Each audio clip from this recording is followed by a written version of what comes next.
Vou regularizar também a questão dos envios, que eu estava colocando só no YouTube, né, as aulas. Eu vou colocar também no Ava organizado, tudo certinho. Não sei como é que está o acesso de vocês, mas vou organizar isso da melhor maneira possível lá,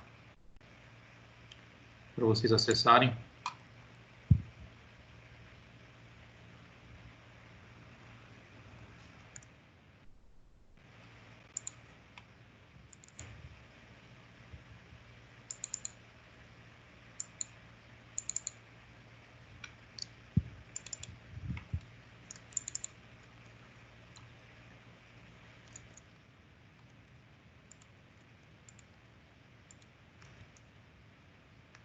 Vamos lá, então.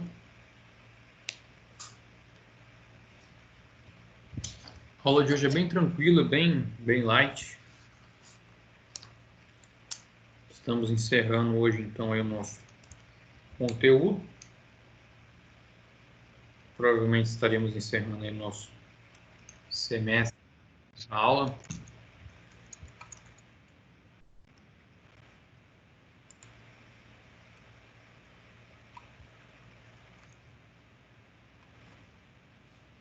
Vamos lá, então.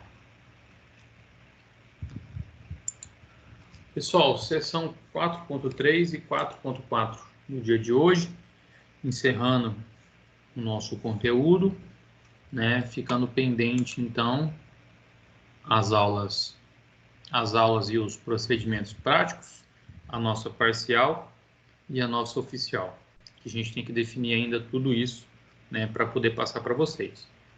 No momento, então, para a semana que vem, a gente não tem nada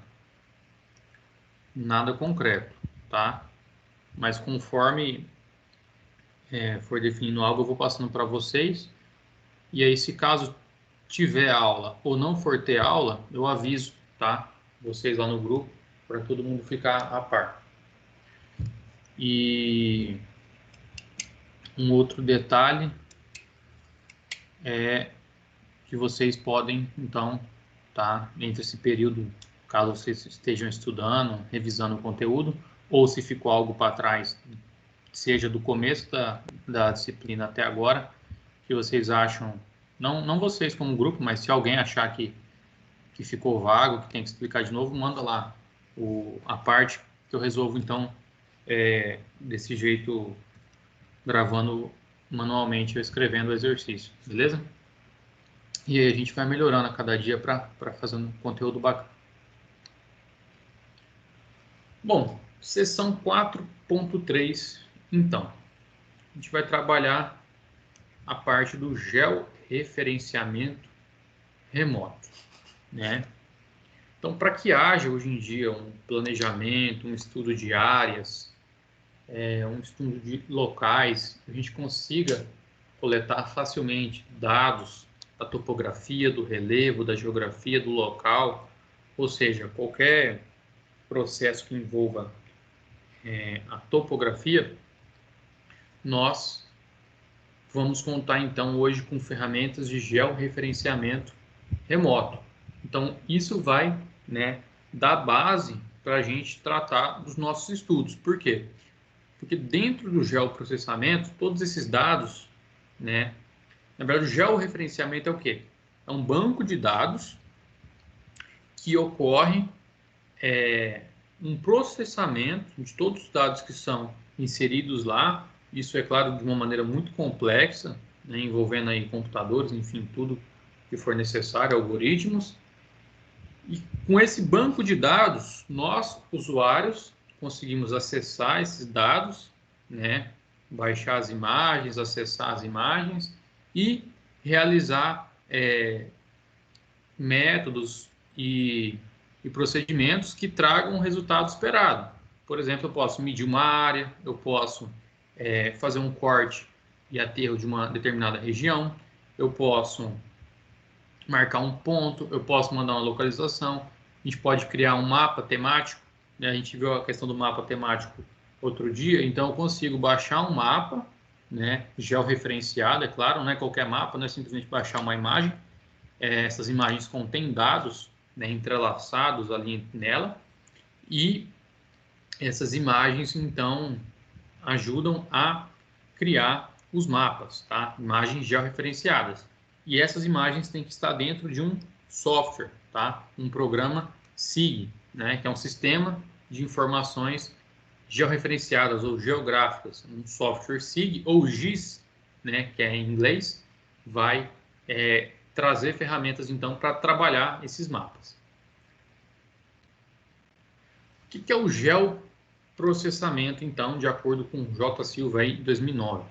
Né? Seria um conjunto de conceitos, métodos e técnicas que, atuando sobre base de dados georreferenciados por computação eletrônica, propicia a geração de análises e sínteses que consideram conjugadamente as propriedades intrínsecas e geotopológicas dos eventos e entidades identificados, criando informação relevante para apoio à decisão quanto aos recursos ambientais. Então, simplificando, né, o que o J. Silva aí quis dizer, né? O georreferenciamento se trata de um conjunto de processos, técnicas. A gente consulta um banco de dados, uma base de dados, né, por meio do computador. A gente consegue baixar uma imagem que contém dados dentro dela, não é simplesmente uma foto comum como a gente tem aí nos celulares, enfim. E a partir dessa imagem, né, e algum software, a gente consegue trabalhar esses dados, gerando, né, outros resultados, enfim, que propiciam, né, um estudo, né, relevante, ou seja, um resultado relevante para qual seja o meu objetivo. Isso de maneira, digamos, uma qualidade muito boa, né? Não é um procedimento errado, tá bom? Isso eu vou falar que também, vou acrescentar que é em qualquer área, tá? O geoprocessamento, essa questão de dados e análise de solo, ele vai conseguir fazer parte aí de qualquer meio, né? Quando você entra lá no seu Google Maps para mandar uma localização, né? Se trata aí também de um geoprocessamento. Tudo vai entrar, tá bom? Então, né? Como o geoprocessamento ele se trata de dados que foram georreferenciados, ou seja, informações que foram coletadas, inseridas ali num banco de dados, tá? Ela consegue agregar vários tipos de informação. Então, aqui, como a gente pode ver, em uma imagem, tá, de geoprocessamento, a gente pode conter dados como pluviosidade, o uso e ocupação do solo, declividade, né, o tipo do solo. Então, dependendo do tipo de dado que eu conseguir levantar, tá, isso independente do método, eu consigo georreferenciar ele e criar um geoprocessamento, inserindo esses dados, todas essas informações em um banco de dados. O que acontece, que é o que a gente vai ver na próxima aula, né, é que tudo isso não é feito de maneira manual, né? Não é uma pessoa que fica andando aí em todas as áreas, né, fazendo geoprocessamento, coletando dados. Então a gente conta aí com equipamentos, né, que vão auxiliar na coleta, tratamento e questão do uso desses dados, tá? Dando suporte a esse banco de dados para que a gente possa depois coletar essas informações e trabalhar. Com isso tudo, tendo esse banco de dados, essa imagem, entramos então na área do SIG, correto? O SIG, então, são sistemas de informação geográfica.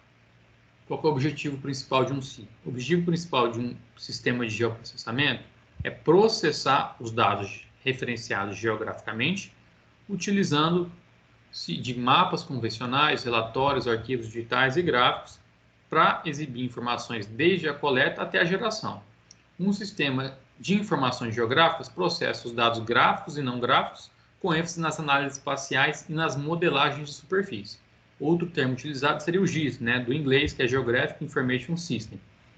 Então, o programa GIS a partir de dados daquele local, daquele ambiente, ele te dá a opção, ele te permite criação de outros dados. Lembram, por exemplo, dos mapas hipsométricos? Então, o mapa hipsométrico, principalmente aqueles que a gente tinha nas aulas, eles são mapas simples até de serem criados aí por software SIG. Né? Você pode baixar lá uma imagem, então, por exemplo, do estado do Mato Grosso e inserir no software. Então, manipulando essa imagem lá dentro, você pode dizer para ele, olha, eu quero que você indique aqui nesse mapa, né, nessa base, locais que estejam a altitude entre 0 e 200 metros. E eu quero que você coloque ela da cor verde. Agora, eu quero que você coloque de 200 a 400 metros, né, da cor verde mais escuro. Agora, de 400 a 600, amarelo. E assim por diante. E automaticamente, ele faz toda a análise, né, dessa imagem, que contém todos os dados georreferenciados, e gera um mapa hipsométrico. E assim como o mapa hipsométrico, é possível gerar vários tipos de mapa. A gente vai ver aqui, eu trouxe um exemplo do uso de um dos softwares, né? O mais comum seria, ele está para o, assim como o AutoCAD é o software CAD que a gente conhece, né? Mesmo sabendo que tem outros softwares CAD, o ArcGIS, que é o programa que eu trouxe hoje um vídeo para mostrar o seu uso, está para a área de GIS, né? Então ele seria ali o top de linha, o software mais bem desenvolvido. E nós temos um software muito bom também, que é o QGIS, que ele é um software aberto, né? Ele seria, na verdade, ele teria, não que ele não teria os mesmos recursos, mas talvez o seu uso não seja tão simplificado na questão de menus, né? Não seria tão intuitivo. Mas em questão de recursos, ele também contém bastante, tá? Não seria necessário migrar para um ArcGIS. Dependeria da sua necessidade, talvez, né? Talvez de um uso específico, certo? Então, o sistema de informação geográfica, para resumir, é direcionado, né, a sistemas, a softwares, procedimentos computacionais dos dados do georreferenciamento, né, trazendo aí um resultado que seja relevante para o seu uso ou qualquer que seja a função que você deseja criar. No final das contas, criação de mapas. Aqui era para ter saído o vídeo, acho que não vai dar certo. Eu vou abrir ele.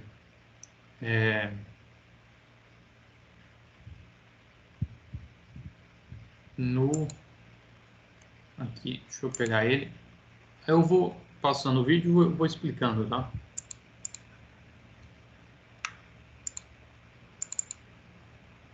Ele seria como se fosse uma apresentação aí, tá? O ArcGIS, que é o software que eu falei que seria o AutoCAD aí do software GIS. Ele mostra um exemplo, tá, dos usos que o software permite. É claro que como um software ele é bem avançado, ele mostra até usos que às vezes a gente nem imagina, né? Excedendo aí a área de topografia, área de construção, tudo que a gente poderia imaginar que seria útil, beleza?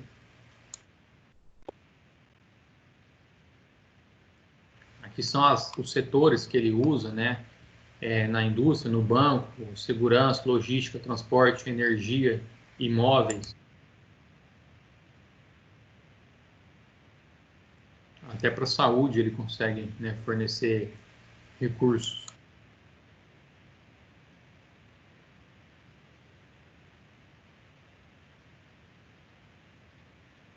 Aqui é um exemplo, tá? Hoje em dia,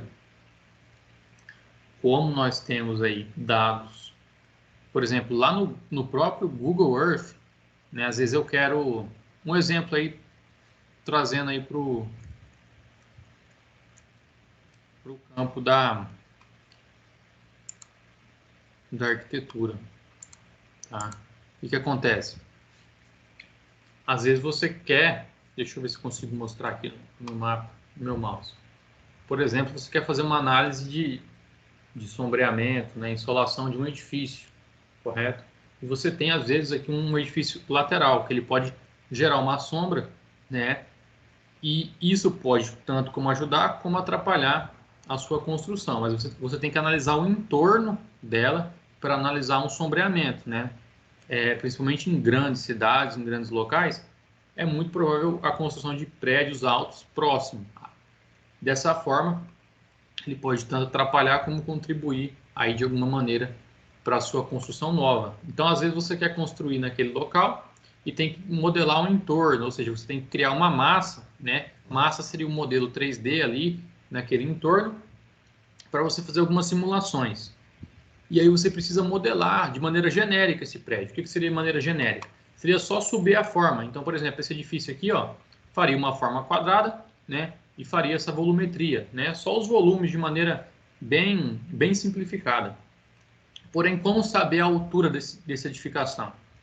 Lá pelo Google, né, você consegue então ir até o topo desse edifício e pedir a altitude. E ele consegue te mostrar a altitude aproximada. Então ele pode mostrar lá, esse edifício aqui tem, né, 40 metros. Então você vai subir o seu modelo genérico em 40 metros.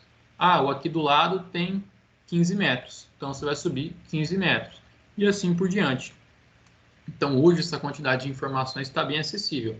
Aqui é esse caso, tá? Não sei que cidade é, mas muitas cidades, pelo próprio Google Earth, que é um software, digamos, mais simples, né? Ele não entra tanto como um software SIG, mas ele pode ser muito útil de maneira rápida e genérica ali no início. Você tem, então, vários modelos 3D já dentro do mapa. Inclusive, muitos deles são gerados automaticamente por essa questão da altitude. Então, o próprio programa consegue pegar a imagem que teria da face de certificação, colar e criar esses modelinhos, certo? Então, aqui esse mapa, além dessas informações de localidade, tá? A gente pode ver que ele tem a questão parece que ele tem uma escala de cor aqui para algum índice, que eu não sei dizer o que seria, tá? Mas ele não é só... Ele contém várias camadas de dados, tá? Não é só, às vezes, a questão de cidade, rua, altitude. Beleza? Pode ter inúmeros tipos de informação aqui.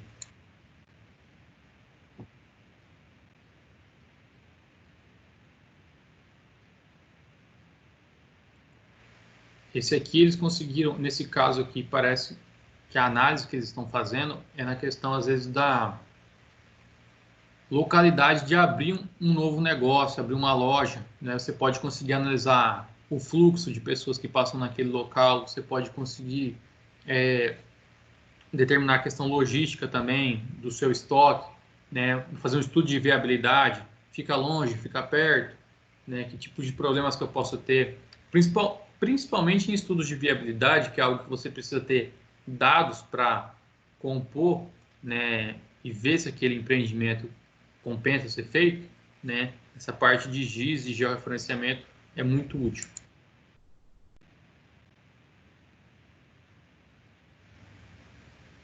Aqui, né, questão também governamental, né, eu não sei, aqui ele está georreferenciando alguns dados, parece que de custos, né, de energia também, né, mas na parte de planejamento urbano, por exemplo, vocês se lembram das construções irregulares, né, que eram construções não registradas? Então, ao mesmo tempo que a prefeitura pode ter ali quer dizer, pode não, tem um banco de dados de todos os imóveis cadastrados e georreferenciados. Então, lá vai ter certinho, no local tal, latitude, longitude tal, tem uma edificação de tantos metros quadrados construídos, né, a permeabilidade do solo é tanta. Então, isso vai somando, tá, para a prefeitura ter um controle. E do outro lado, ela consegue também, ela tem a possibilidade de andar, digamos, ali de maneira por cima, avaliar a cidade e identificar construções que foram construídas irregularmente, né? E também prever, né, situações, como, por exemplo, ela pode criar um mapa de áreas de risco, ela consegue determinar áreas de encosta, altitude, inclinação daqueles taludes, né? Então, um exemplo, ela pode pegar um mapa aqui da região e determinar que taludes acima de 30 graus já são considerados perigosos. E se esses taludes estiverem próximos a áreas ou dentro de áreas residenciais, né, deve-se então, né, no zoneamento, isolar aquela região, não sendo permitida a construção. Então, de um modo muito rápido, evitando ali um trabalho manual, né, consegue-se ter parâmetros e dados para determinar isso.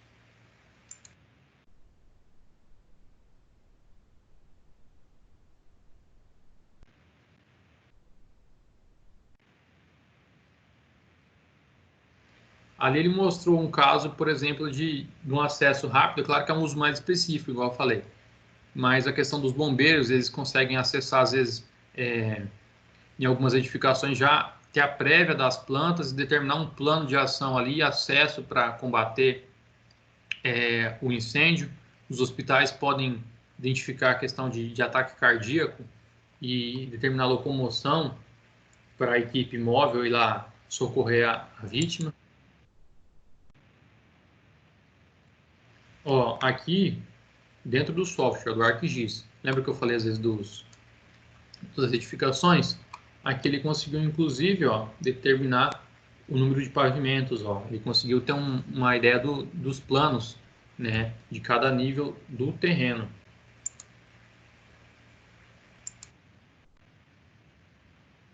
Aqui na prefeitura, ó, aqui na cidade de Sinop, a gente tem, para mim não falar idêntico, muito semelhante, tá? Tem o mapa da cidade inteira e cada imóvel tem esse círculozinho vermelho, tá? Mostrando a sua inscrição municipal, todos os dados, quem que é o proprietário, o que está construído, o que não está, tem a foto do imóvel, né? Então, cada quadradinho desse tem tudo, pelo nosso município.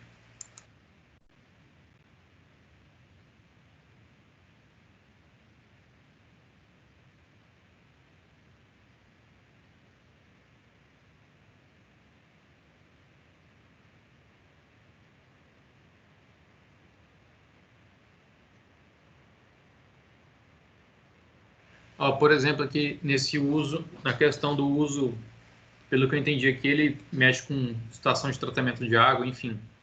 Lembra lá em São Paulo, acho que era Cantareira, né? Se eu tiver errado, alguém me corrige, que teve um problema de falta de água. Que solução que eles poderiam adotar nesse caso? Eles poderiam baixar os dados do georreferenciamento e, durante o trajeto do leito principal que deságua, não sei que rio que era, né, na represa, eles poderiam determinar nascentes. Quais são as principais nascentes do leito que descarrega na cantareira? Identificar, ao mesmo tempo, as nascentes, identificar a vegetação em torno dessas nascentes, né? Às vezes do próprio leito que chega até o leito principal, né? Os secundários, identificar se eles são desmatados, se não são, são em área agrícola, não são. Às vezes a questão da nascente, se está dentro de um pasto e não tem uma cerca, acaba que, às vezes, o gado entrando ali para beber água pode atrapalhar, né, a eficiência da nascente. Às vezes, se for desmatado, atrapalha. Então, eles poderiam, né, fazer esse mapeamento ao longo desse trecho todo e prever, né, ações que vão dar mais volume de água, né, para aquela represa de abastecimento lá. Eu ia falar tanque, não, ou fugiu o termo. Mas, enfim, para que nunca faltasse água, né? Às vezes tratar o problema de outra forma. Aqui, né, posso estar errado, mas pelo que eu entendi, ele conseguiu determinar o volume de água que está chegando, né, para a distribuição, de qual leito que está vindo aquele, está sendo proveniente, tá? O volume de água e de onde está vindo aquele volume, compondo toda a sua rede. Então ele pode escolher o que ele pode dar prioridade ou não.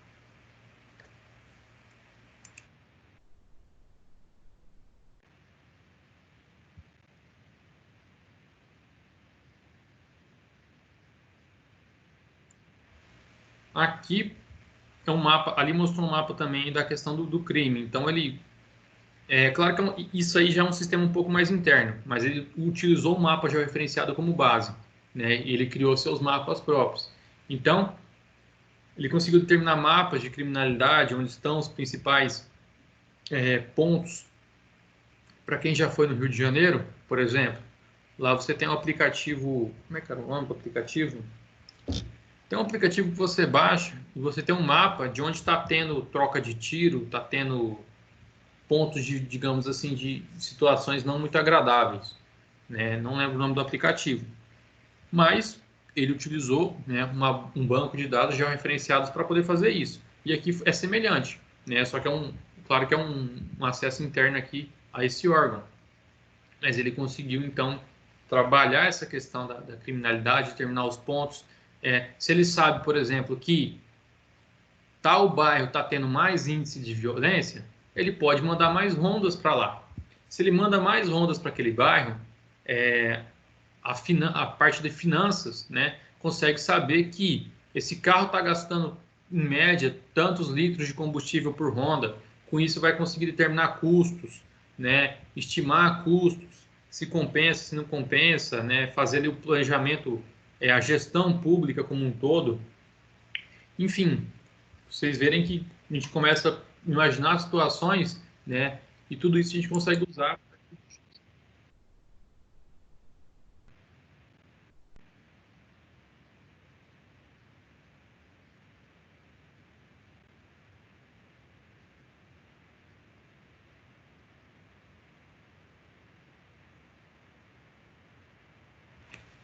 Se também é claro que tem que estar tudo organizado, mas ainda se, né, a gente viu que tinha uma central lá, se cada veículo, cada Honda ali, a moto, o carro da polícia, conter ali um, um GPS, né, que vai posicionando essa Honda no mapa, e você tiver um algoritmo específico, você consegue então determinar, né, rapidamente qual que é a Honda que eu consigo acessar, qual que é o policial que eu consigo solicitar, né, que chegue mais rápido ao local aí que está acontecendo o incidente, por exemplo.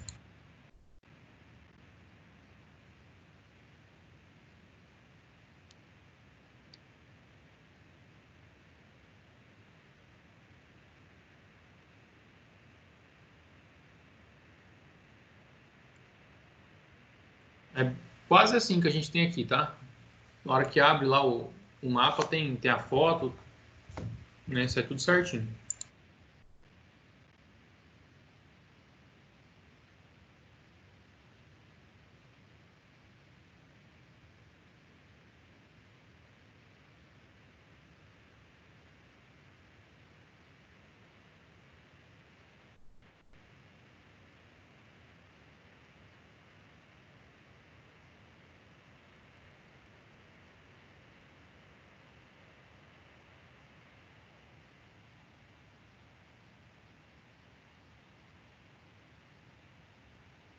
Então, o ArcGIS seria a plataforma que permite a gente trabalhar os dados, né?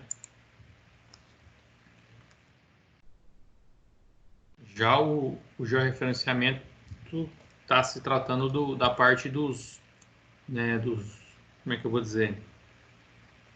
Do banco de dados, tá? Essa parte, ela já a maioria é pública e acessível. Claro que a gente tem algumas imagens restritas, enfim, também não é 100% livre.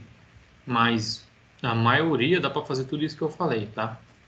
Você sabendo trabalhar e sabendo o que você quer chegar, né? Você consegue determinar muitos fatores, inclusive, se aquele local é rochoso, se não é. A gente vai ver lá no sensoriamento como é que funciona. Aqui, pessoal, eu coloquei um link, tá? Tem vários softwares lá de SIG, né? Para criar mapas, enfim. Então, acho que quem quiser acessar lá vale a pena. É interessante o artigo. Deixa eu só abrir aqui para o colega. Né? Quem quiser dar uma visitada, tá o link aqui no slide. Beleza?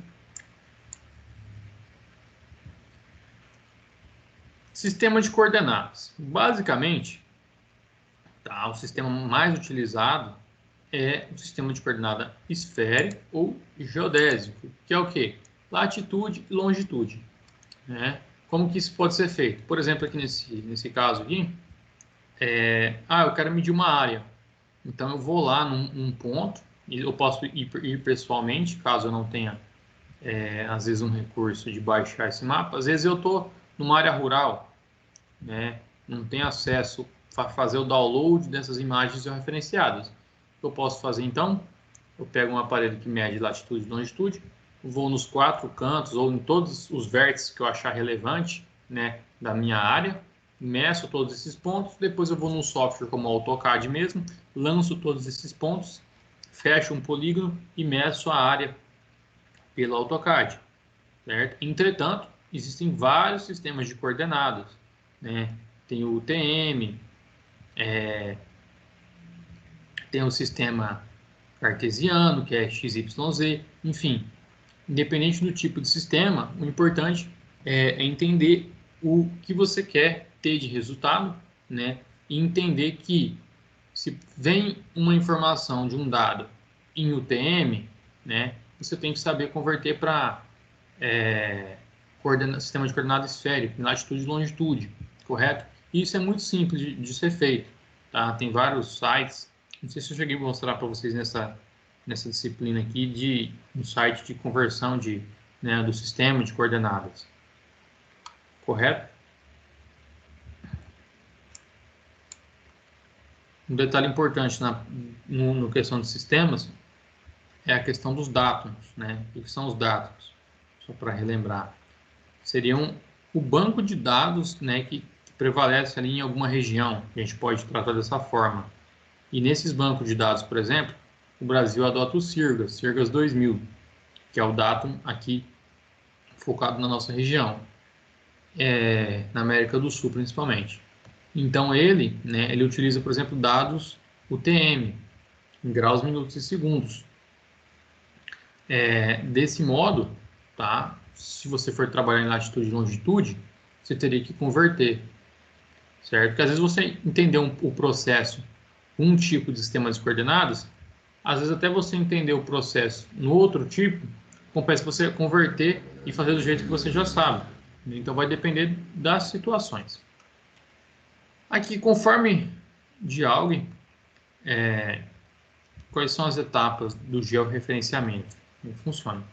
Primeiro, seleção da transformação de coordenada, mapeamento direto, estabelece uma relação entre o sistema de coordenada da imagem e o sistema de referência terrestre através dos pontos de controle.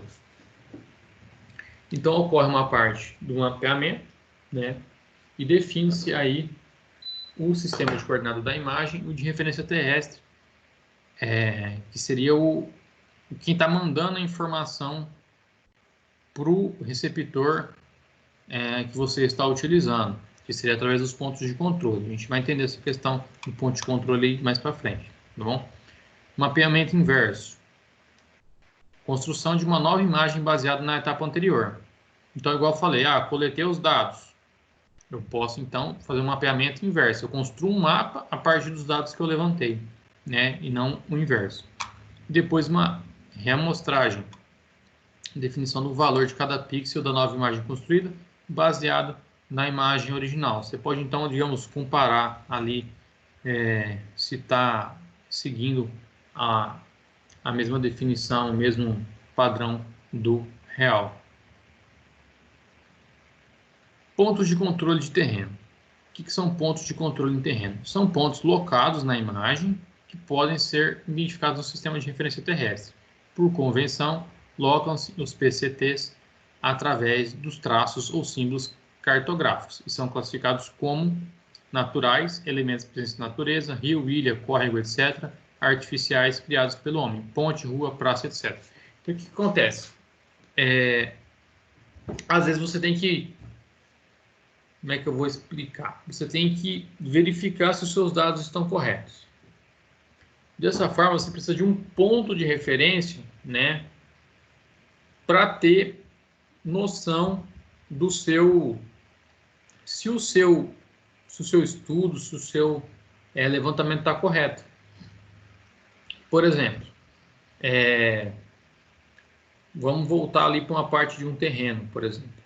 Você tem que locar uma obra, tem que fazer um gabarito lá para ver onde fica um pilar. Você não vai chegar lá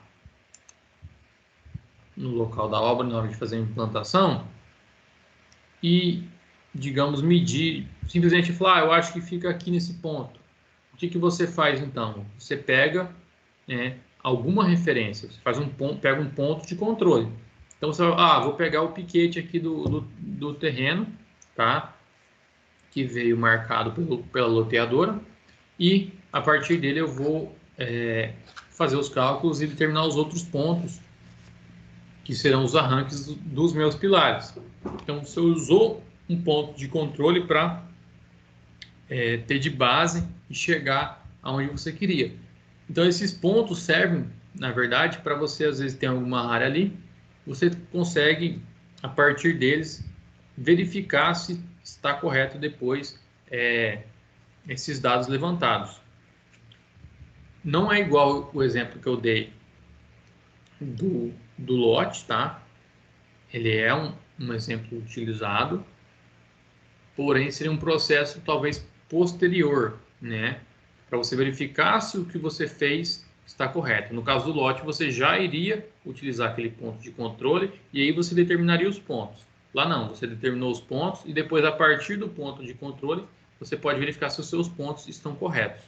Então, tem alguma diferença, mas só para entender a questão do ponto de controle. Sempre ter uma referência, né, para poder lidar ali dentro do local. De preferência, referências não móveis, né, como são aqui esses casos do nosso slide.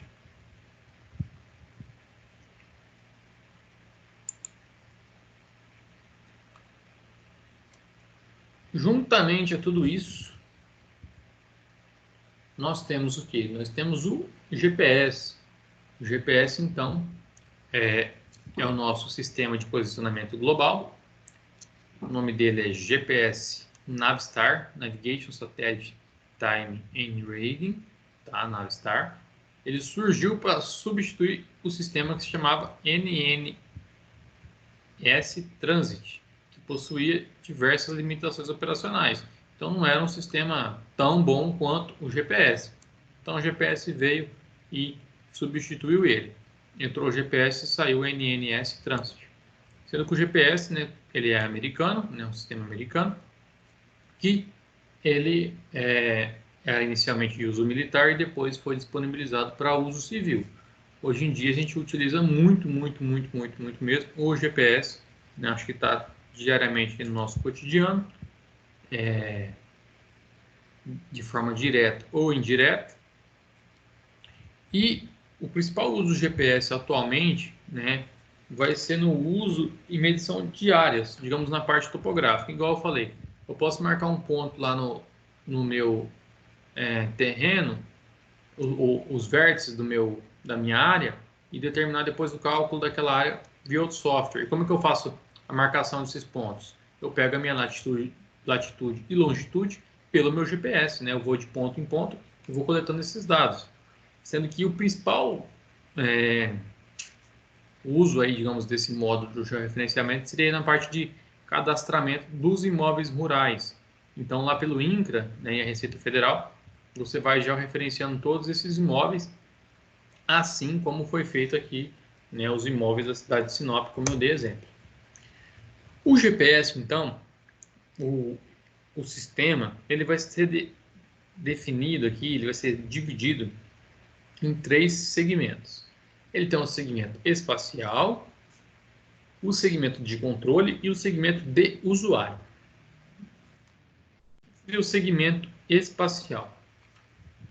O segmento espacial seria a parte, né, dos satélites que estão lá no espaço, tá? Eles estão localizados aí a 20.200 km de altitude, possuem 6 planos orbitais, com inclinação de 55 graus em relação à linha do Equador, e 12 horas de revolução periódica, ou seja, eles levam 12 horas para dar a volta na Terra.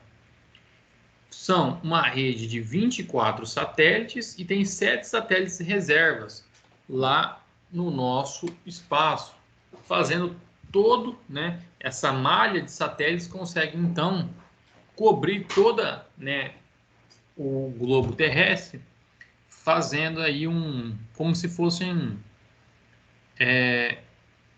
torres de sinal, tá? Então, em qualquer ponto global, você consegue ter um contato com um satélite. Então, essa que seria a ideia dele estar posicionado aí em volta do globo.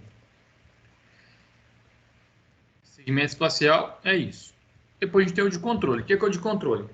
O de controle são as bases, tá, americanas, que recebem os dados do GPS.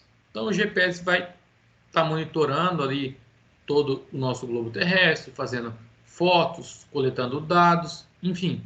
E esses dados vão para o segmento de controle. O segmento de controle, ele vai aí corrigir, né, e modificar os parâmetros orbitais. Ou seja, aquele GPS, ele não está, digamos, constantemente girando sempre no mesmo eixo, ele tem variações.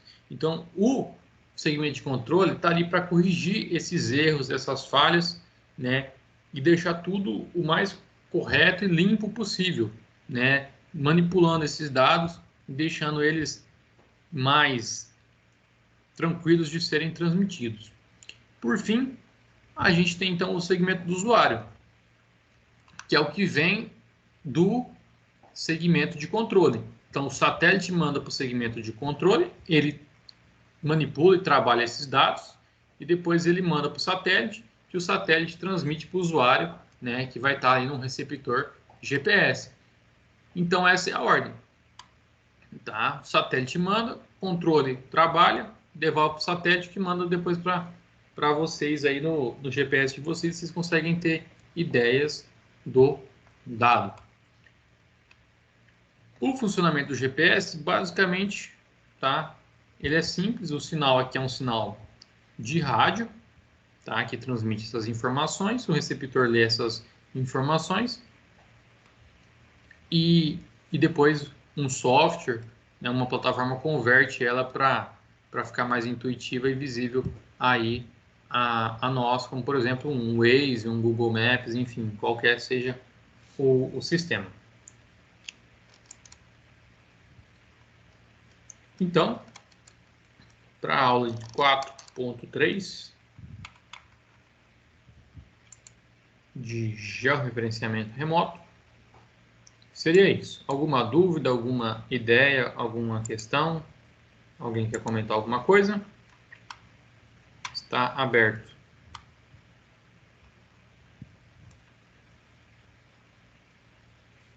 Tranquilo, professor. Pode prosseguir. Deixa eu abrir aqui. Ok.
Pessoal, vamos responder ali esquecendo. Deixa eu abrir aqui a apostila para a gente responder o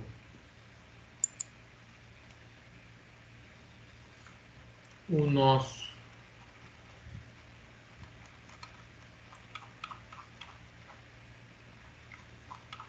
apêndice.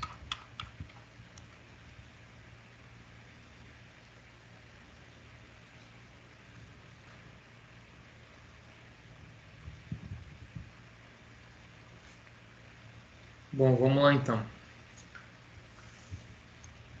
Seção 4.3. O que diz? O sensoriamento remoto, que surgiu em 1960, é uma ferramenta de coleta automática de dados usada para levantar e monitorar o recurso terrestre em escala global. Quais informações é possível obter com essa ferramenta? Marque a alternativa correta. Levantamento demográfico, análise social, monitoramento ambiental, controle de vazão hídrica, levantamento de gasto energético. Essa questão, pessoal, tem que tomar muito cuidado. Por quê? Porque a gente está errado, né? Estou na 4.4. Agora sim. Desculpa. Vamos lá. O processo de urbanização, em alguns locais, vem acontecendo de maneira desenfreada. É um complexo processo de expansão espacial permanente. De acordo com o SAAD 97, a aceleração descontrolada do crescimento urbano tem gerado formas desordenadas de adaptação da urbanização ao relevo, à topografia local. Entra naquela parte que eu falei, né? Às vezes o pessoal está ocupando aí áreas de uso não destinado a residências, zonas não residenciais. Quais são os profissionais responsáveis pela adequação desse processo de urbanização às leis locais?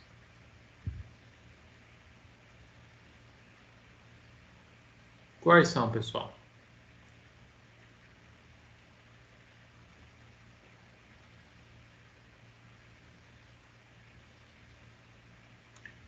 Na verdade, isso aqui também não é o...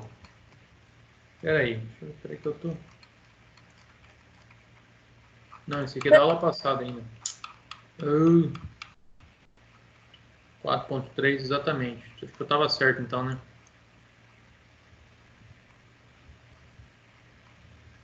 Agora sim, pessoal, vamos lá.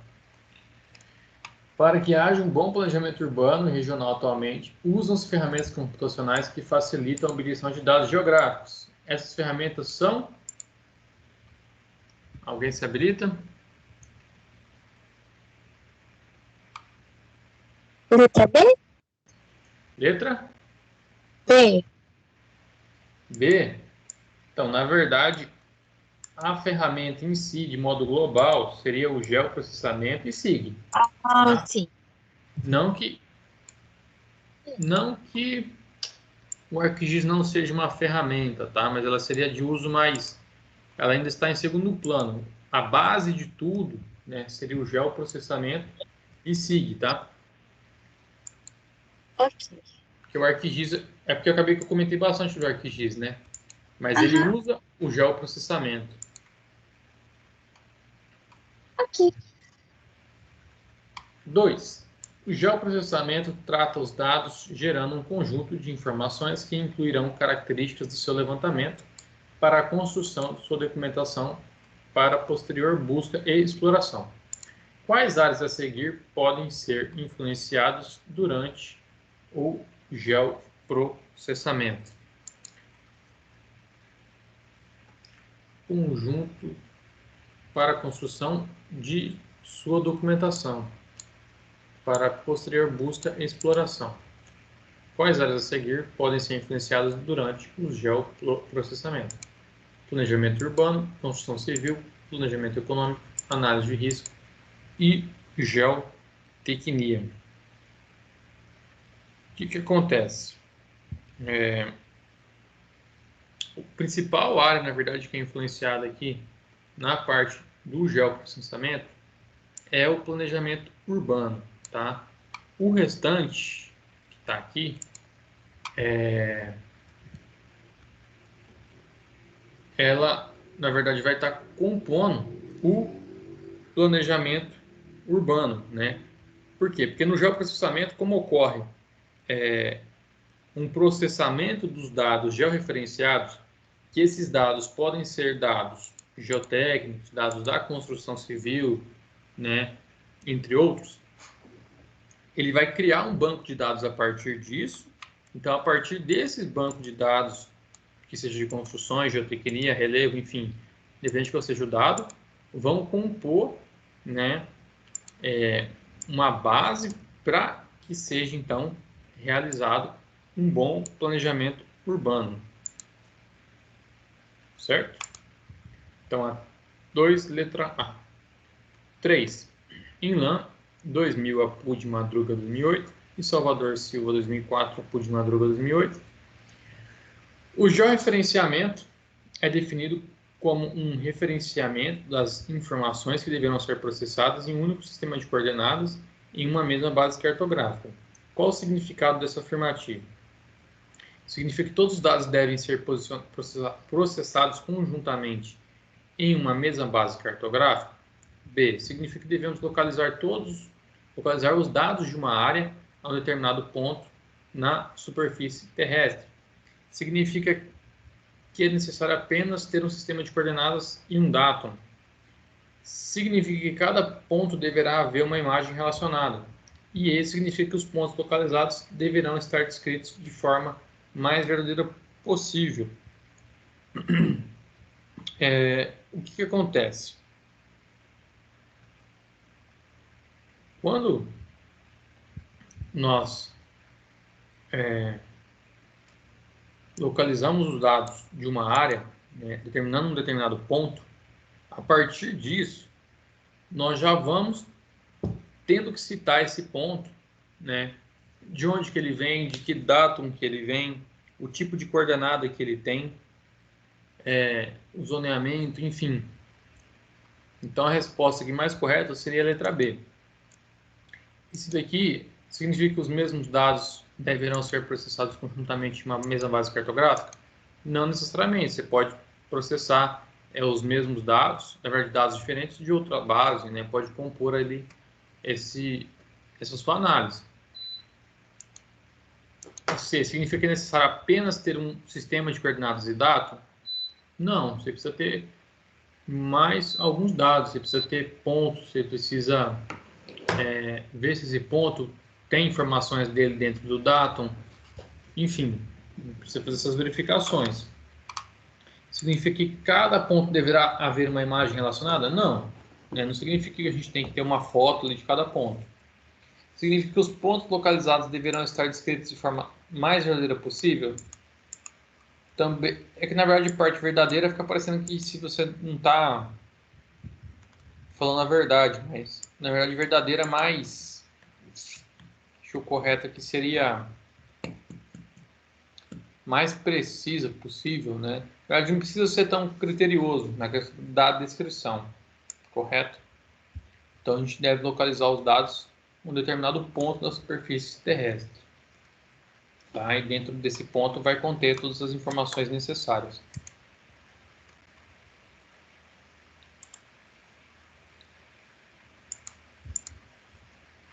Deixa eu deixar aberto já.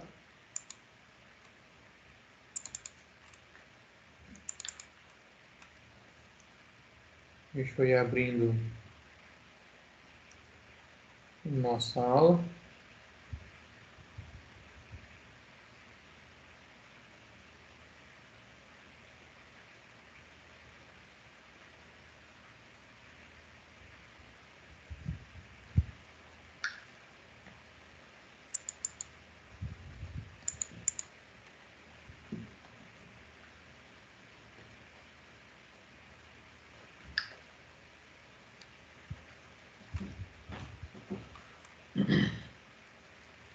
Então vamos lá. Seção 4.4, então a gente vai entender aí introdução e aplicação do sensoriamento remoto. O sensoriamento remoto, na verdade, a gente vai entender como procedimento, na verdade, básico lá do georreferenciamento, como que funciona esse processo de coleta, enfim, da tecnologia mesmo. O sensoriamento, então, na verdade, ele surgiu em 1960, tá? Ele foi criado para que automaticamente fossem coletadas informações aí na verdade, do recurso terrestre, como estava se formando, estava indo, a questão do solo, do nosso planeta, como estava sendo utilizado todo o recurso ali terrestre. O sensoriamento remoto, então, ele pode ser utilizado como uma ferramenta de gerenciamento de bens patrimoniais, prediais, em especial do setor de infraestrutura, como saneamento, telecomunicações, eletricidade e transporte. esses distribuídos por grandes extensões territoriais. Pode ser usado também para a investigação de mudanças ambientais, globais, naturais, bem como para o planejamento urbano e regional, simulando possibilidades e predizendo o crescimento urbano em uma determinada região. Então, o sensoriamento urbano, como ele fica avaliando e analisando toda hora imagens, ele consegue, né, ser útil em todos esses setores.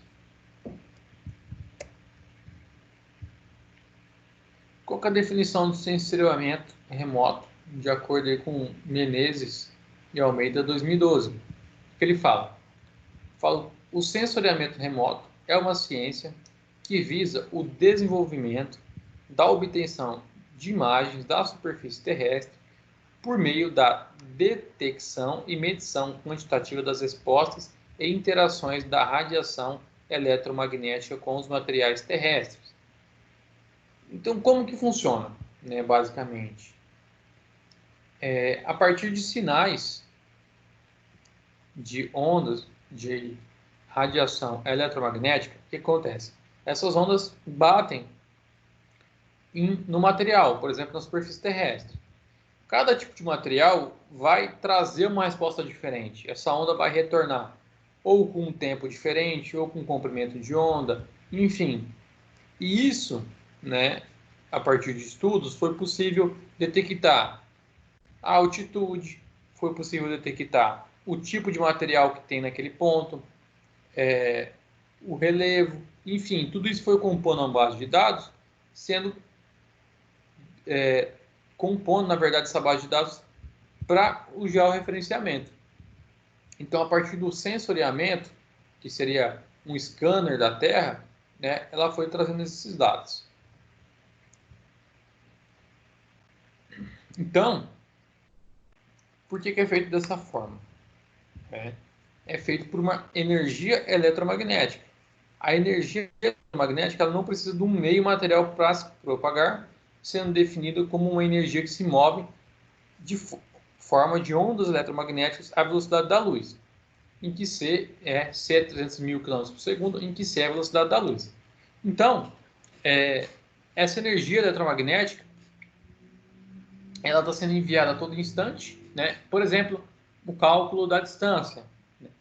O meu satélite vai ter lá um sensor barométrico que vai determinar a pressão, que vai determinar a altitude. A partir da altitude daquele satélite que está enviando aquele sinal, aquela energia eletromagnética, ele emite uma outra onda que vai incidir na superfície terrestre e depois, em um determinado tempo, vai retornar. Então, a partir desse tempo, dessa velocidade e outras informações, ele consegue, por exemplo, já determinar a altitude daquele ponto, que material é naquele ponto. Ele já bate uma foto, correto? Só para a gente ter uma ideia aqui nessa foto, essa imagem de satélite da América do Sul. A gente observando de maneira simplificada aqui, a gente consegue observar que nessa zona aqui, é uma zona mais de deserto, né, nessa parte aqui da Bolívia, depois dos Andes, dá para a gente ver a formação do Andes, é uma divisão muito nítida aqui da cordilheira. Então essa parte aqui impede, acho que, correntes de ventos, e por isso que aqui é uma zona desértica. Como ela é uma cordilheira muito alta, ela evita essa passagem. A gente consegue observar aqui também, por exemplo, áreas de mata, né? A gente vê que a parte verde mais escura aqui, a parte aqui entre Peru, Venezuela, Colômbia, são zonas, né, de mata, floresta nativa, né, floresta amazônica. A gente consegue observar aqui falhas, né, de desmatamento, né, e o avanço desse desmatamento, né, em direção aqui à floresta amazônica. A gente consegue observar que aqui na parte do Nordeste tem muita região de seca, né, que não tem uma mata aqui nessa região.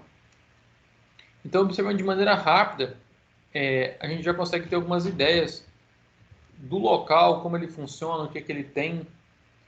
E, a partir do sensoriamento remoto e todos esses dados, né, eles vão compor aí o banco de dados do georreferenciamento para que a gente possa baixar essas imagens com toda essa quantidade de informação.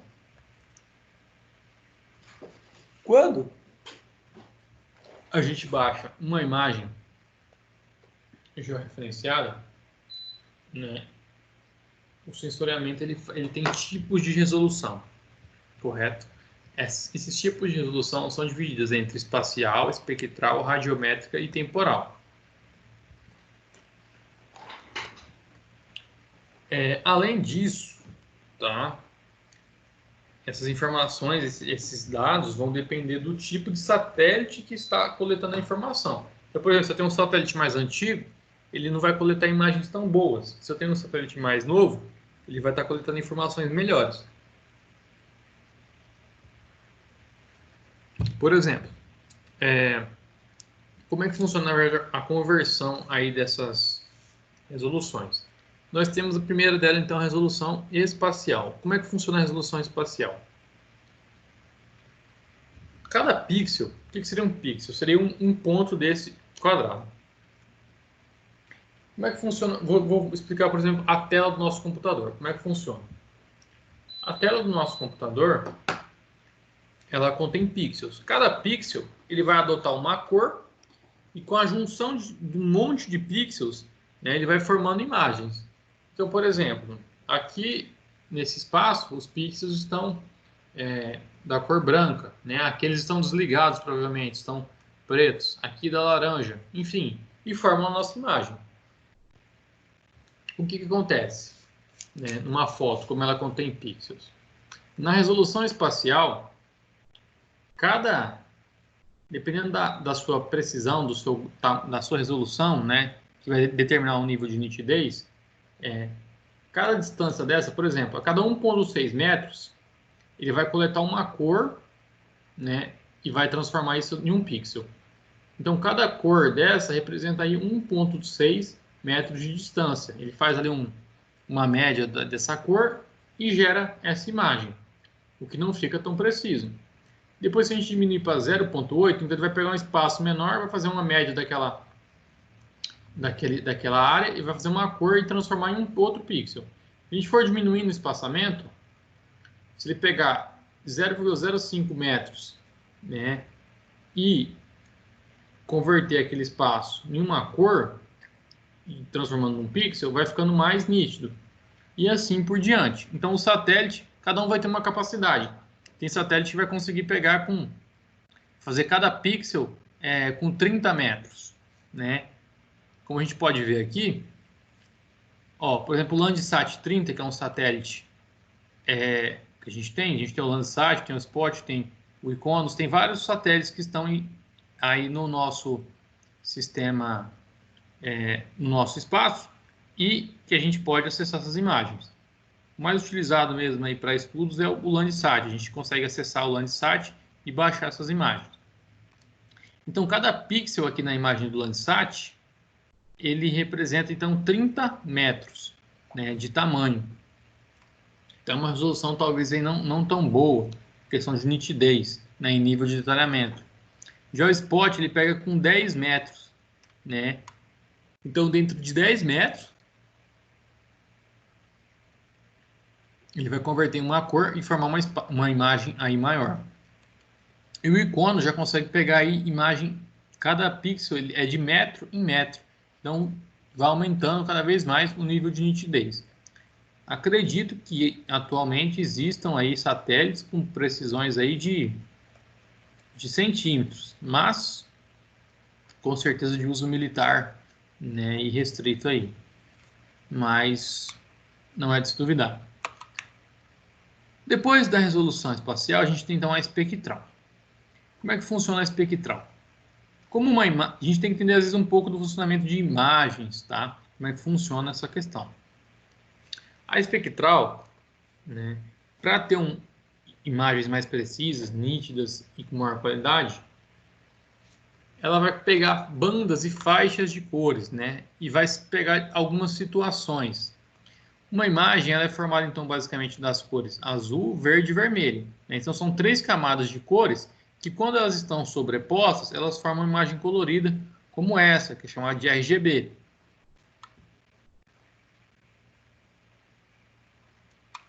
Desse modo, o nosso satélite ele vai coletar imagens, como por exemplo, as falsas cores infravermelho, que trabalham em algumas bandas. Tá? Aqui a gente mostra aqui, ó, Landsat 5, 7 e 8. Então a gente tem o Landsat 5 e 7, que vai trabalhar em algumas bandas, né, de frequência de cores, que vão determinar algumas informações, e outro que vai trabalhar em outra banda, né? Sendo que a gente tem aí 7 bandas. Basicamente, pode variar. Cada banda vai buscar um tipo de informação.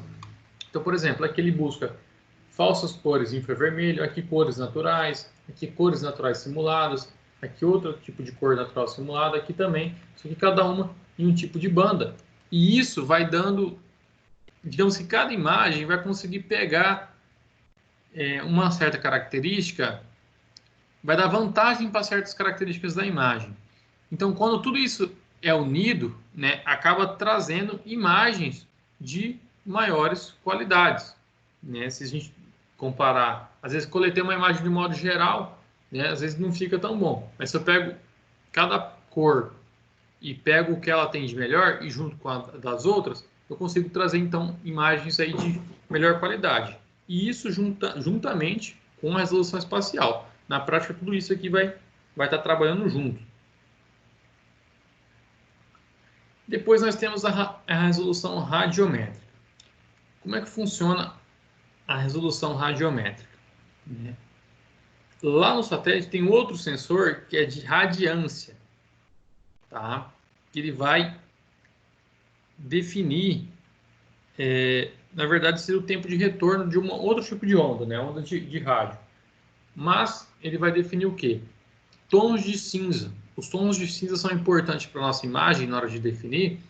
Por exemplo, um sombreamento, né? Isso vai dando mais qualidade, vai tendo os tons de cinza. Por exemplo, como a minha onda bate em superfícies de água, por exemplo, ela demora mais a voltar, então ela vai ficando escura. Então eu consigo ver onde que são leitos de água, eu consigo ver a minha hidrografia a partir da resolução radiométrica. Consigo definir isso de uma maneira melhor. Então, devido à resolução radiométrica também, a gente consegue determinar essas áreas. Então, todas essas imagens sobrepostas, né, conseguem então trazer umas imagens sombreadas, com um pouco mais de qualidade. Além disso, a gente tem uma resolução que se chama resolução temporal. Então, a gente consegue comparar aí algumas mudanças. Igual eu falei da cidade. Tal época tinha tal... Não tinha um avanço, né, daquela cidade. Quando a gente viu que avançou em direção de tal região, a habitação avançou numa área irregular. Então, a resolução temporal, o que é? É uma análise automática do nosso relevo, né, o sensoriamento. Então, ele já analisa que houve uma alteração ali naquele local. Ele viu que, né, não está mais do mesmo jeito, então ele pode apontar isso.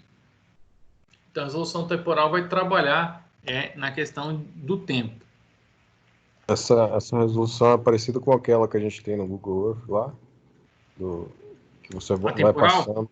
Isso, Isso, vou mostrar lá no... Vou tentar entrar no Google Earth online para vocês verem e vocês podem acessar. Mas seria basicamente essa imagem mesmo do Google Earth, exatamente, né? Que a gente pega e arrasta lá no tempo e vê a diferença. É que o Google Earth, eu gosto muito dele porque ele é muito, digamos, didático, né? Mas ele, no meio, assim, ele não é tratado como um software SIG de georreferenciamento. Mas, né, eu acho ele muito bom, principalmente porque ele é simples de utilizar. Só ele tendo essa característica, né, na facilidade, sendo intuitivo, ele já poderia entrar nesse campo aí. Por mais que ele não é oficialmente, então, determinado como um software SIG, né? Inclusive porque ele tem alguns outros tipos de uso, mas ele é um programa muito bom. A gente vai acessar ele online aqui, eu vou mostrar ele para vocês. Tá? Vocês tiveram uma aula também que eu fiz lá, né, do Google Earth, medindo uma área, não foi? Lá no começo? Pessoal, quais são os principais usos aí, então, do sensoriamento? O primeiro deles, né, é atualizar a base cartográfica do país. Então, lá no início, depois que lançou o Landsat, na verdade, que começou um dos satélites mais modernos, houve um grande salto aí na parte de estudos ambientais, né, questão de informação, qualidade dos dados, e devido a tudo isso, né, como essas imagens melhoraram com extrema qualidade, melhorando a precisão, a gente pode então atualizar aí a base cartográfica do Brasil. A gente pode desenvolver mapas e informações sobre áreas minerais, bacias de drenagem, agricultura e floresta. Então, igual eu falei, a gente consegue ver onde que tem uma nascente, ver se tem floresta em volta, se não tem, se a gente deve colocar florestamento, deve cercar se é área de pastagem, se tem gado, se não tem, para que local que a gente deve fazer uma drenagem. Então, a gente consegue prever a erosão, consegue prever onde que vai onde vai descarregar, às vezes, um leito de um rio, um subleito, enfim. Melhorar e fazer previsões com relação ao planejamento urbano e regional. Vixe, aqui tem muita coisa. Então, por exemplo, vou definir onde vai ficar uma zona industrial, uma zona residencial, igual eu falei. O ideal é que na direção do vento, né, a zona urbana fique antes da zona industrial, para que o vento não leve ali resíduos para aquela zona. Determinar zona de aeroporto, tem que ficar mais próximo do que? Determinar o crescimento, você pode verificar se está aumentando de maneira irregular. Você pode, às vezes você fala assim, nossa, como que o fiscal descobriu que aqui estava sendo construído de maneira irregular? Ele viu lá no mapa, né? Ele consegue fazer esse análise e esses dados. Então aqui é realmente de enorme uso, cadastrar imóveis, enfim. Monitorar desastres ambientais como enchente, poluição de rios, reservatórios, erosão, deslizamento de terras. Então lá na resolução temporal, né? Tinha uma montanha que estava verdinha com floresta. No outro dia lá que o satélite passou, já não está igual, a superfície detectada foi que era terra, né? Então, houve um deslizamento aqui, né? Não está da mesma forma. Consegue determinar isso. Monitorar desmatamento, mesma coisa. Qual que é a superfície que está ali? É de floresta? Não é? É pasto? O que é? Se houve uma resolução temporal que preveu uma alteração aí de solo, né? Houve um desmatamento. Promover estudos sobre correntes oceânicas, movimentação de cardumes, aumentando assim a produtividade na pesca. Estimar a taxa de desflorestamento, né, na Amazônia. Dar suporte aos planos diretores. Planos diretores, né, vai determinar essa questão do zoneamento, ver se realmente está seguindo, ver o tipo de construção. E tudo que tiver relacionado ao ambiente urbano, planejamento, gestão, aqui entra demais. Promover estudos de impacto ambiental e relatórios de impacto sobre o meio ambiente, né? Então, como eu tenho dados aí de rios, florestas, eu consigo fazer vários estudos relacionados ao estudos ambientais relacionados à floresta, e com isso trabalhar esses dados, gerar aí relatórios com extrema qualidade. Promover levantamento de áreas favoráveis para a exploração de mananciais. Então, por exemplo, olha só, né, no caso igual aqui deixa eu trocar aqui a câmera.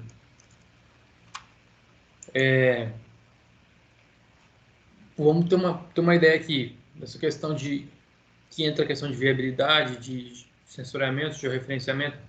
Por exemplo, uma usina, quando ela vai ser implementada,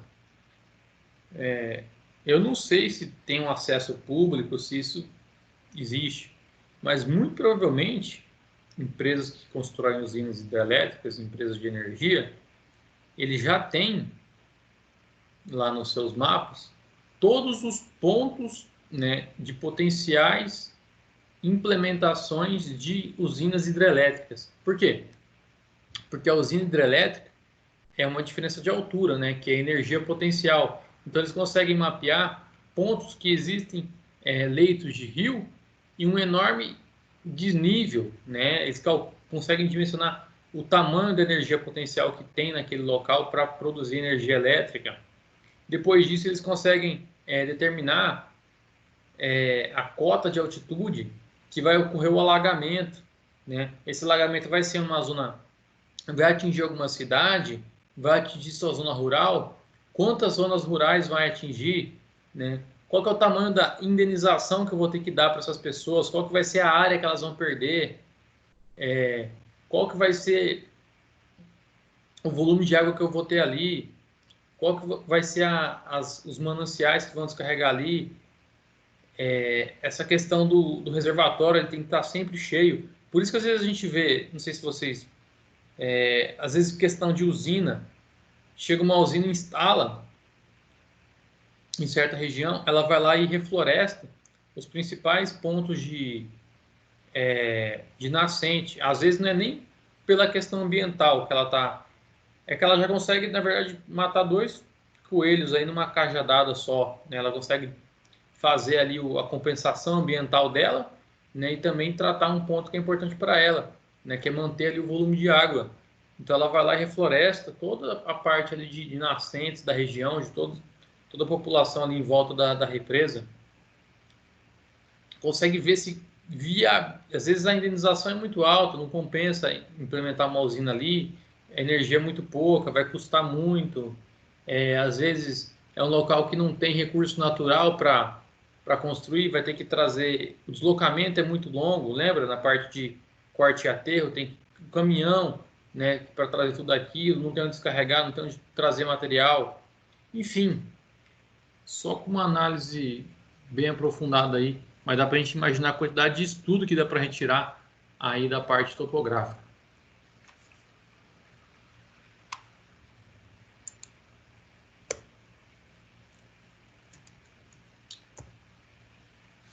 Promover estudos de implantação de polos turísticos ou industriais, então dá para ver, né, locais que têm potencial aí de turismo, né, cachoeiras, rios, enfim, tudo que for aí que pode ser legal de fazer, dá para prever. Promover a avaliação do impacto da instalação de rodovias, ferrovias ou de reservatórios. Então já dá para traçar lá onde que vai passar essa ferrovia, quanto que ela vai estimar o custo, né, para construir, o que ela vai causar na região, certo? E tudo isso que eu consegui falar e ainda darei para ficar falando aí um tempão sobre as inúmeras possibilidades aí que a gente tem no uso aí do sensoriamento remoto de georreferenciamento. Alguma dúvida, pessoal? Vamos lá no Google.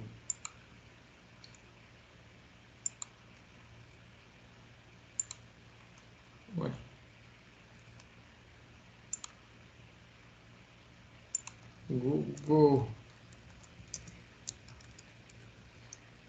Earth.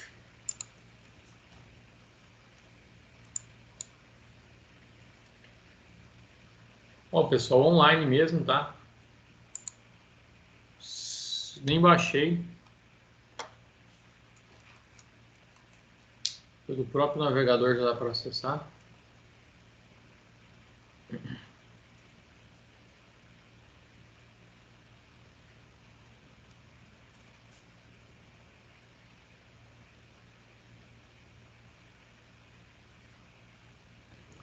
Professor, Oi.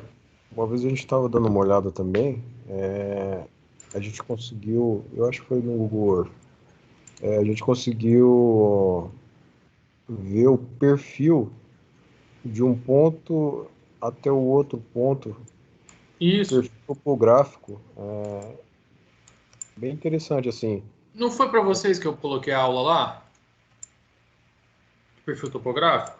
Eu acho que é verdade, a gente teve algo, a gente teve uma aula que foi mostrado, sim, é verdade.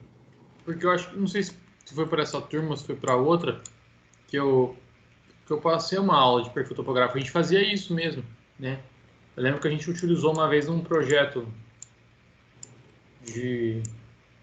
para previsão de pontes, né? Dá para calcular exatamente a altura que tinha que ficar a ponte, sem ter que ir lá no local. Então dá para traçar o perfil topográfico ali de uma região de rio, né? E dá para ver a altura que tinha que ser, enfim. Isso no Google Earth, né? Digamos que as imagens aqui tem muita informação, mas realmente quando pega lá no ArcGIS ou no QGIS para trabalhar, aí as informações são realmente bem mais precisas, né? Não é que não seja, mas lá realmente o software ele é bem mais, tem bem mais potencial, né? Mas para um uso, eu quero fazer um levantamento rápido aqui, né? Não, já é muito bacana. Não Então, precisa ir, sabe, aprender a mexer num software complexo, né? Vamos aqui sim. na universidade? Cadê a universidade? O pessoal tem o ArcGIS, né, lá na empresa. Então, ArcGIS é o bom, né? Isso. Mas a gente só estava testando, né, para ver. E ele é bem, assim, você consegue ter uma boa noção, né? Uma coisa assim para você ter uma noção do perfil, como é que Sim. ajuda bastante. Uma coisa mais rápida, né?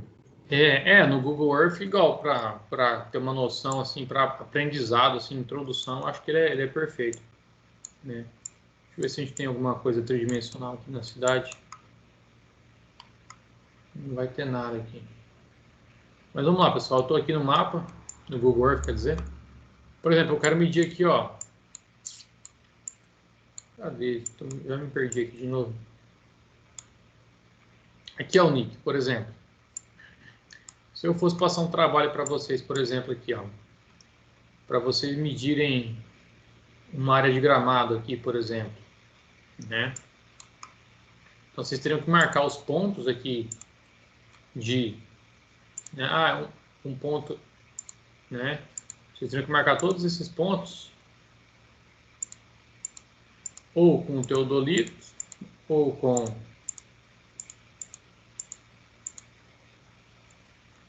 aí um GPS marcando a latitude e longitude e depois lançando no AutoCAD e fazer a área.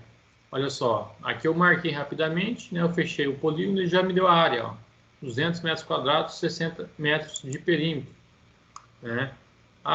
Quantos metros quadrados tem aqui?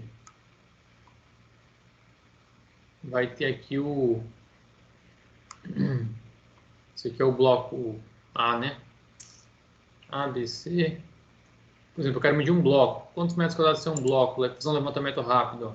Então você vai, né? Ó, fechou a forma, ó, 668 metros quadrados.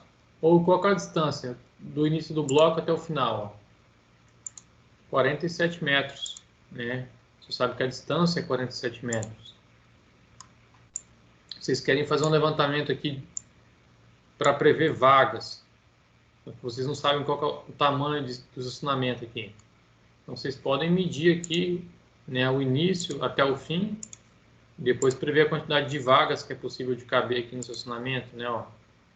Tem ali 176 metros de uma ponta a outra. Aqui a gente tem esse aqui é o Google Online, tá? O Pro abaixado ele é um pouco diferente, mas esse aqui ele é mais intuitivo ainda. Aqui tem o limpo, tá? Que não tem nada. Aqui exploração ele marca alguns locais, estradas, tá? E tudo ele vai marcar tudo que for possível, tá? Estradas, ruas, enfim. Eu acho que o perfil topográfico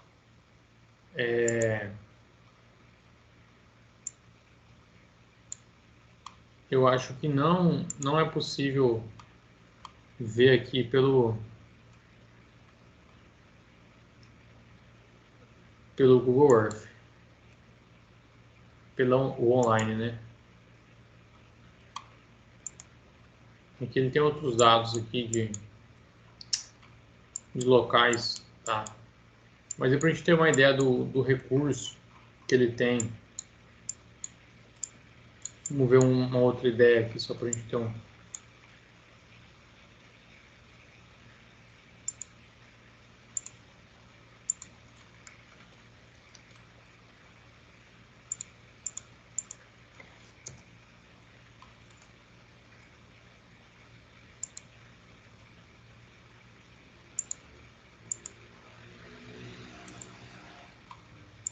Deixa eu só ver aqui que ele... Aqui é um pouco diferente.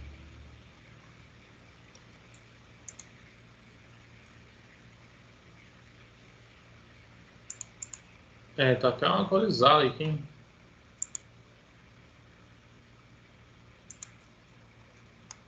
Depois eu abro o Google Earth no meu computador aqui para vocês darem uma olhada, tá? Olha aqui, ó. Landsat Copérnico, ou seja, do satélite. Ah, quer ver? Vamos... Deixa eu apagar esse ponto aqui.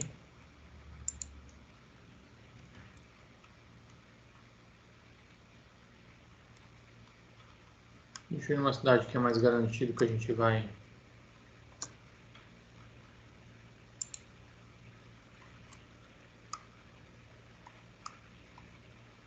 Deixa eu abrir aqui um...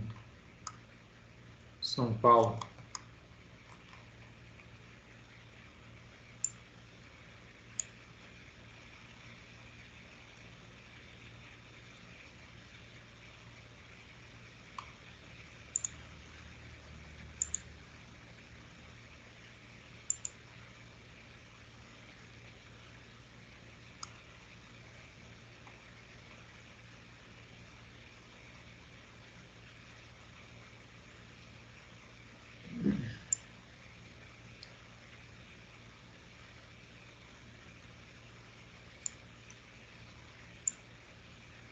Espera aí, pessoal, porque aqui eu queria achar um prédio.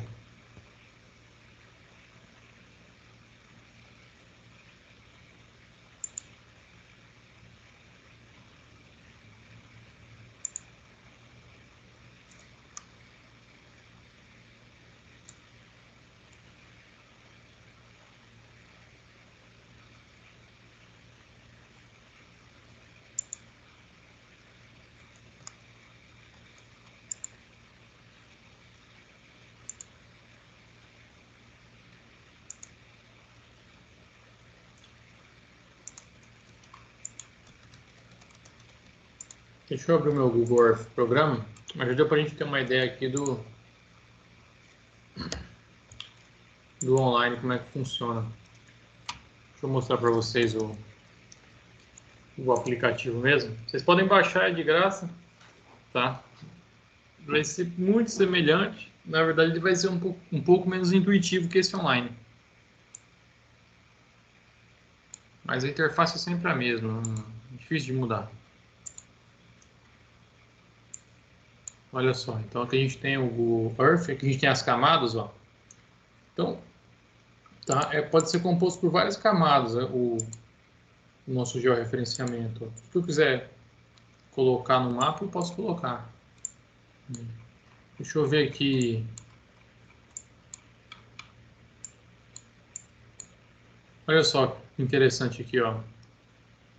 Dá pra ver, dá pra ver certinho aqui, ó. Nessa área, ó. São áreas de cidade. Aqui, isso aqui é Sinop, aqui deve ser Sorriso, Lucas e Mutum, ó. Sorriso, Vera. Mais claro.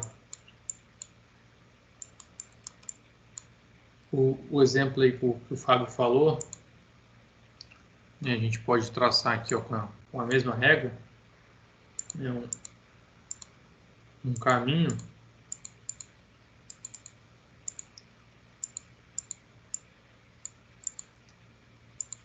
Uma linha. E essa linha, cadê? A gente pode, jardim caminho, né? Ó, eu posso fazer um caminho, tá? Esse caminho, olha lá, ele vai dar a elevação do ponto, ó. Tá vendo? Todo o perfil topográfico aqui daquele local. Isso em relação ao nível do mar. E olha só, se eu venho em algum ponto aqui, ó,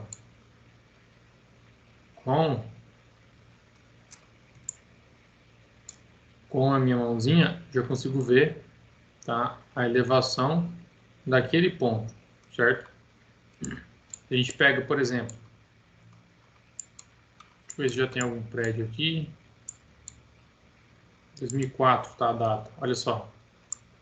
A mudança da cidade de 2004 para cá.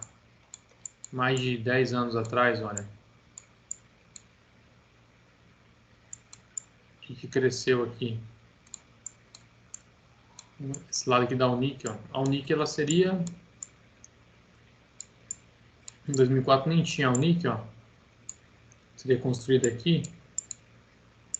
Então ela foi construída aí, ó, em 2009. Pelo jeito, essa aqui é as primeiras instalações da Unic. Olha só como foi crescendo, surgindo loteamentos. Aqui é o Carpe Diem, 2017. Ó, foi feito estacionamento, construído um bloco novo na Unic, né, até o ano de 2019. Olha o tanto de coisa que aumentou aqui na cidade, né? Dá pra gente ver. Deixa eu ver se eu consigo pegar um edifício aqui para me mostrar.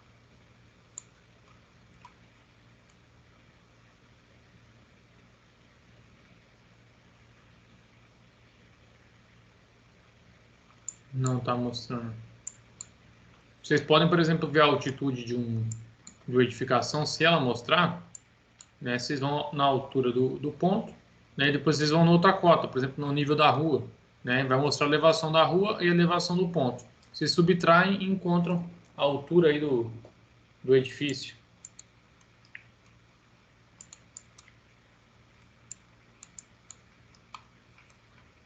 Eu acho que é isso aí, pessoal. Dá pra gente fazer bastante coisa aqui no Google Earth, marcar pontos, né? Bem bacana. Tem até pra gente explorar aqui a superfície da Lua, né?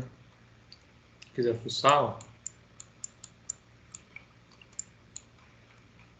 Ó. Tem topografia de outros locais, tá? Quem achar interessante, quem quiser dar uma mexida, não só da Terra. E a visão também de dentro da Terra para o céu. Pessoal, eu acho que então por hoje é só. Não vou tomar mais o tempo de vocês. Qualquer dúvida vocês podem entrar em contato. Eu vou avisando aí conforme for acontecendo